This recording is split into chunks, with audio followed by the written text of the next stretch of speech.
G'day, have I got a story for you? Check the disclaimer. Season 2, Episode 28, Coming Home. This episode was written by Laura Reily Truth. Squirt speaking.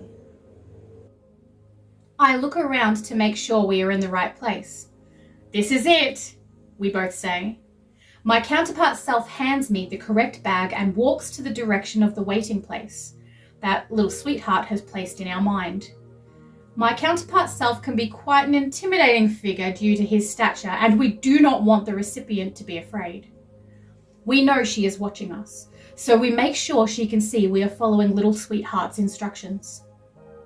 Once my counterpart self is far enough, I call out, "The angel sent me! This bag is for you.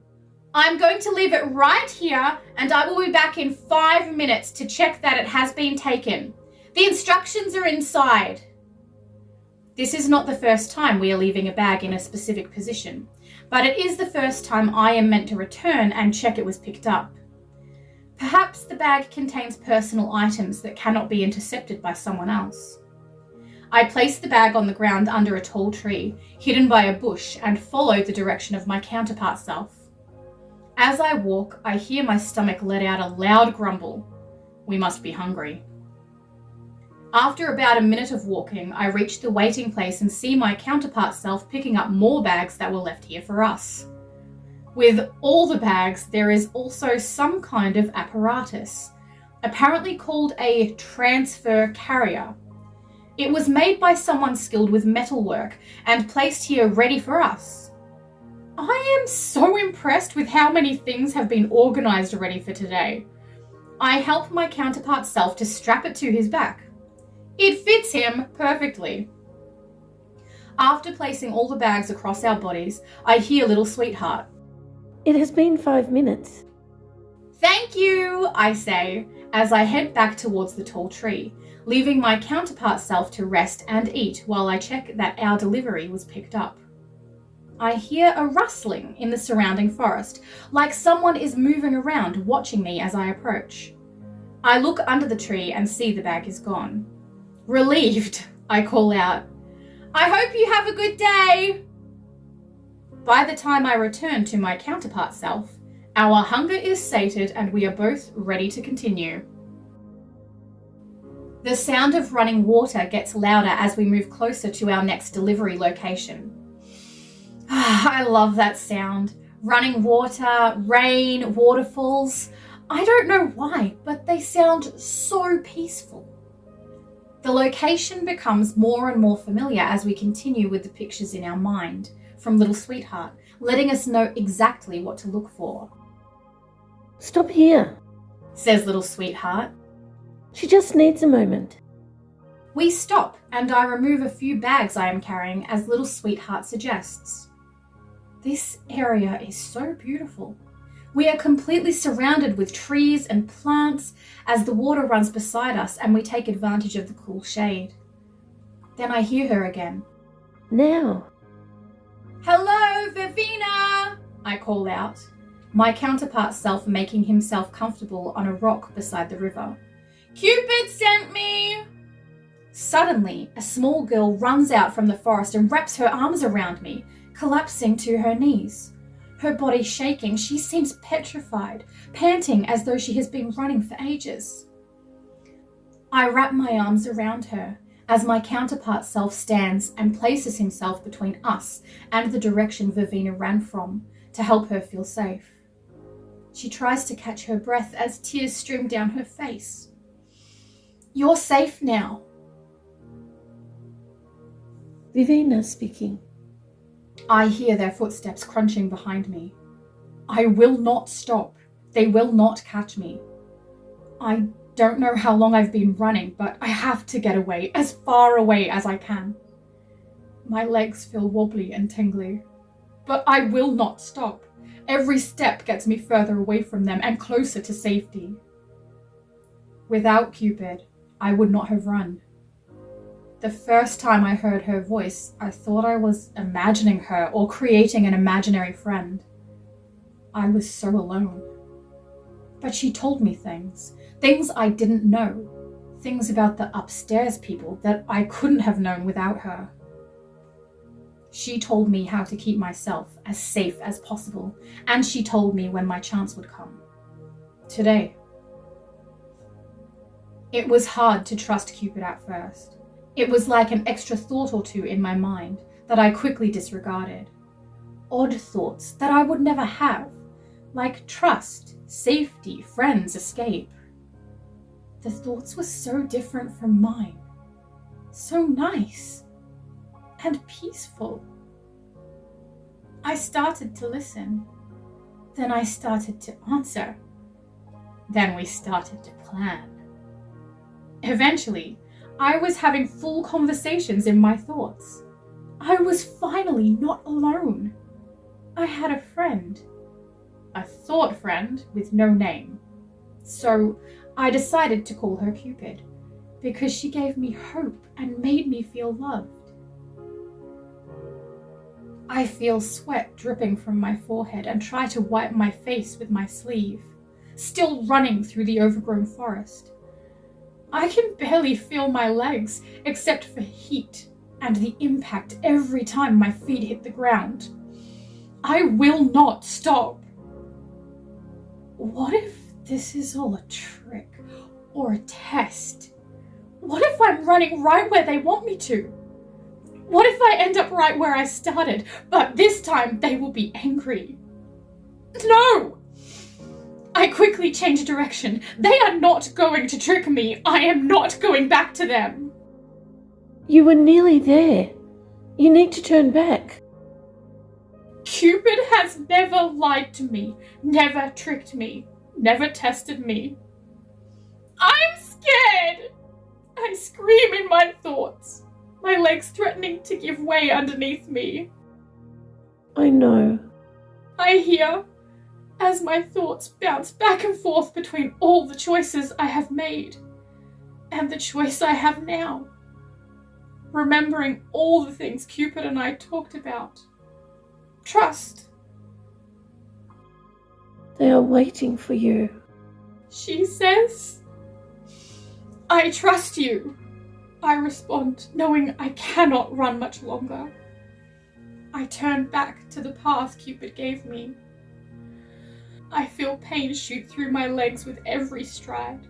My breaths are short, shallow, and labored, but I know I am close. I know they are waiting, and I know I will soon be free. Squirt speaking. I hold Vivina close and let her cry, her arms squeezing me so tight as if willing me to be real.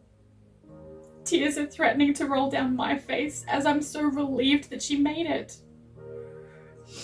Once she has caught her breath, she whispers over and over, "Thank you, thank you, thank you, thank you.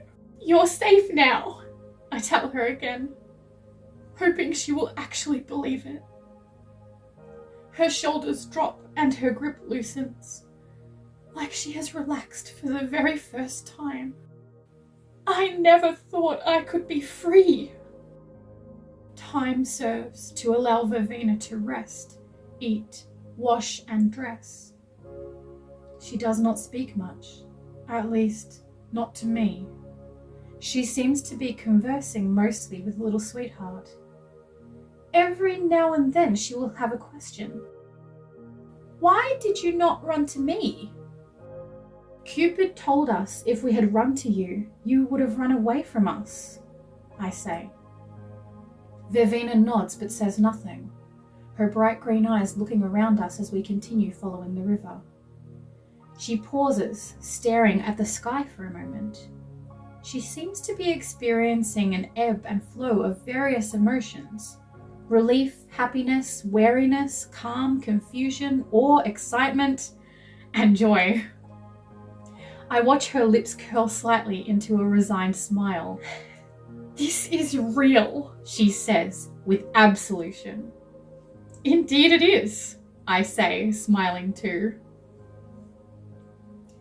Vivina is becoming more and more excited the closer we get, skipping along the riverside instead of walking now. Her presence is relaxed and peaceful. Her eyes close every now and then as though she is listening to the sounds around us, or concentrating on the feeling of the wind. It is so lovely to watch someone experiencing these things for the first time. "This is it, isn't it?" she asks, her eyes open, recognizing the same bottle brush flowers little sweetheart had shown in our mind too. I nod as I call out, "Lily! Cora! Cock-a-doodle-doo!" We hear two very distinct girls' voices break out into laughter as they come into view, holding hands and walking towards us. They both look directly at Vervina. "That was the code word," says Cora.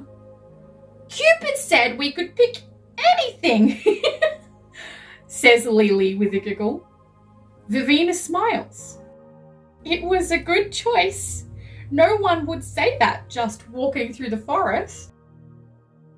Cora leans towards Vervina, her dark eyes squinting as a serious expression adorns her face, a twinkle still in her eyes. "Are you our new sister?" She leans back again, still squinting, as Lily smacks her hand to her own forehead. "Of course she is, Cora! What a ridiculous question!"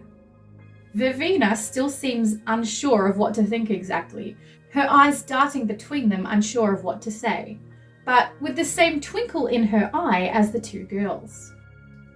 "Hair like a fire, eyes like a tree, the perfect sister for you and me," Lily continues, then whispers to Vervina. "Like green trees with lots of leaves, not the brown ones." Vervina's eyes fill with tears, and a smile graces her face as she says, "Yes, that's me. I didn't know if you would be real. But you are. You're both real." Cora starts patting herself down. "Well, I hope so. Yep, everything appears to be real." Lily is bobbing up and down with excitement. "We have been waiting for you. We have set up your room with all nice things." Vervina starts giggling along with them. "I have a room?" The girls link arms with Vervina, one either side, and start walking away, talking excitedly about her room and her new grandmama. "Girls!" I call. They all turn around with expressions like they had forgotten we were there. "This is for you to take to your grandmama." I hold out 2 bags towards them.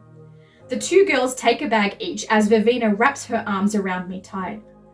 Thank you so much," she says. I hug her back. "I hope you have a very happy life, Vervina." She smiles so big. "I will now." The girls begin walking away again, chatting excitedly. "Thank you, Squirt," Lily and Cora say in unison. Vervina turns her head towards me and screws up her nose. "Your name is Squirt?" I nod with a grin. "You're welcome, ladies." "There are these pretty purple curtains in your room with butterflies, and we drew pictures of the 3 of us to put up on your wall. If you want to, Grandmama said you can choose how you would like to decorate, just like we did," said Cora. "And you have a bed just like ours. It's really comfy. Grandmama said you will have to pick a colour for your new snuggly blanket. Mine is green with little pink flowers." Lily and Cora have been telling me about my new room all the way here. "Mine is blue and orange like a sunset over the ocean," continues Cora. "You have a big cupboard full of clothes ready for you, and shoes that are just like ours." Cora wiggles her foot, showing me her shiny shoes. "And we have a piano. It's so beautiful, and Grandmama has been teaching us. We have to look after it though, because it's very old," said Lily. A beautiful sweet scent fills my nose. "Oh my goodness, do you smell that?" I ask Lily and Cora. "That is the tastiest smell I've ever smelled." My new sisters giggle. "That is Grandmama baking," said Cora. "We are having celebration cake," chimed in Lily. What are you celebrating? I ask. We are celebrating you coming home, Vina, said Cora, as though it was the most obvious thing in the world. Can I call you Vina? Yes, please, I smile. My sister is already giving me a nickname. It took months before I trusted Cupid enough to give her a nickname. The cottage is well hidden, surrounded by so many trees and bushes. It is pressed up against a cliffside, vines climbing over the cottage and up the stone wall. It is so pretty and colourful, with flowers growing all over. I don't think anyone could find it if they did not already know where it is. There is smoke coming out of the chimney, though. That might draw attention if we weren't in an area where there is no one to see it. I follow my new sisters inside to see an older lady in an apron putting decorations on a large cake. She turns when she hears us, and her smile grows so big. I have never seen anyone smile so big. Her eyes fill with tears. And so do mine. You're here, she says as she runs to hug me. I drop my bag and hug her back so tight. I can't stop my tears from flowing.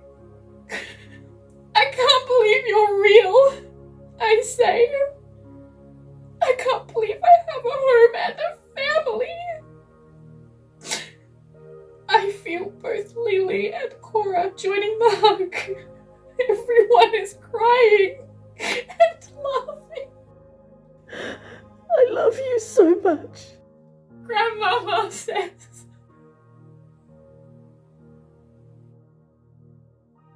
Thank you so much for joining us with a cuppa. We appreciate your company.